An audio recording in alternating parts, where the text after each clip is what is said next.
E aí, pessoal, se a ideia é conseguir um diploma de francês que seja oficial e reconhecido no mundo todo, então este guia é o lugar certo. Vamos desvendar tudo sobre a preparação para os exames DELF e DALF. E por que isso é tão importante, afinal? Porque, olha, esses certificados são bem mais do que um pedaço de papel. Eles são tipo um passaporte, sabe? Abrem portas para universidades na França, para oportunidades de trabalho melhores e, claro, para novas experiências de vida em países que falam francês. Então, vamos lá. O que são exatamente o DELF e o DALF? Basicamente, são os diplomas oficiais de língua francesa, emitidos lá pelo próprio Ministério da Educação da França. E a melhor parte, a grande vantagem mesmo, é que eles são vitalícios. Uma vez que a pessoa passa, o diploma é dela para sempre, não tem data de validade. Bom, o primeiro passo nessa jornada é entender onde cada um se encaixa. Para escolher a prova certa, é fundamental conhecer as diferentes categorias de proficiência. Essa tabela aqui organiza tudo de um jeito bem claro. A gente começa com o A1, que é o nível bem iniciante, para aquelas interações mais simples do dia a dia. Depois vem o A2, o elementar, em que a pessoa já consegue lidar com tarefas cotidianas. O B1 já é o intermediário, a independência na língua aumenta bastante.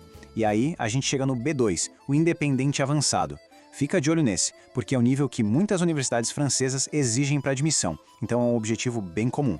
Certo, agora que a gente já tem uma ideia dos níveis, vamos desmistificar a prova.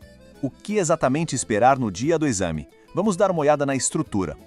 Olha, a regra de pontuação é super importante de entender. Para passar não adianta só ter uma boa nota geral, não. É preciso tirar uma nota mínima de 5 pontos em cada uma das 4 partes da prova e cada parte vale 25. E além disso, a média total tem que ser de pelo menos 50 em 100. É um sistema com 2 critérios, justamente para garantir que o conhecimento da língua seja equilibrado. E que partes são essas? Então, todo exame, não importa se do A1 ou do C2, é construído em cima dessas 4 competências. Elas avaliam o domínio completo e prático do idioma, ouvir, ler, escrever e falar. A primeira é a compreensão oral, a parte de ouvir. Vão tocar umas gravações, tipo anúncios, conversas, e a gente precisa responder perguntas sobre o que ouviu. Um detalhe que ajuda muito, na maioria dos níveis, cada áudio toca 2 vezes, o que dá uma segunda chance para pegar os detalhes que passaram batido.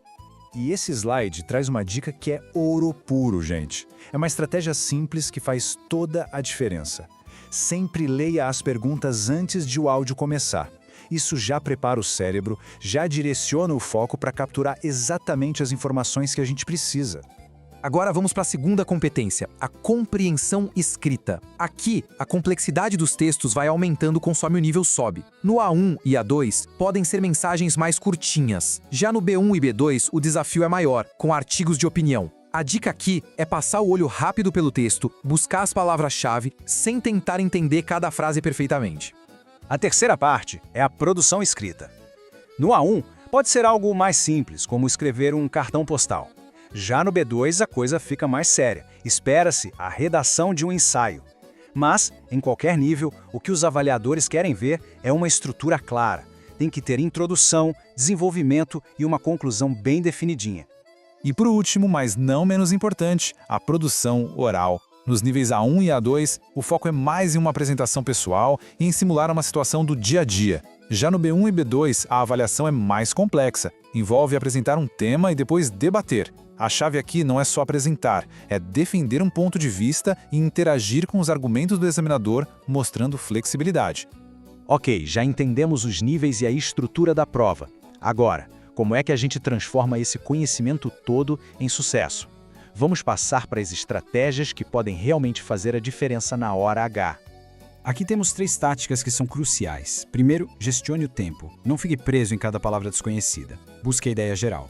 Segundo, use conectivos. Palavrinhas como d'abord, ensuite e enfin dão uma estrutura, uma organização para a fala e para a escrita que os avaliadores valorizam muito. E terceiro, nunca, jamais, deixe uma questão de múltipla escolha em branco. Chute se não souber, porque não tem penalidade por erro.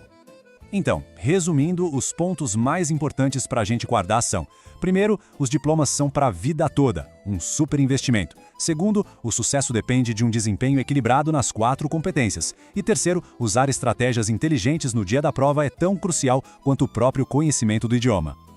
E este slide nos deixa com a pergunta final. Depois de entender todo esse processo, qual nível é o próximo desafio? É definir o objetivo e começar a jornada. Bonish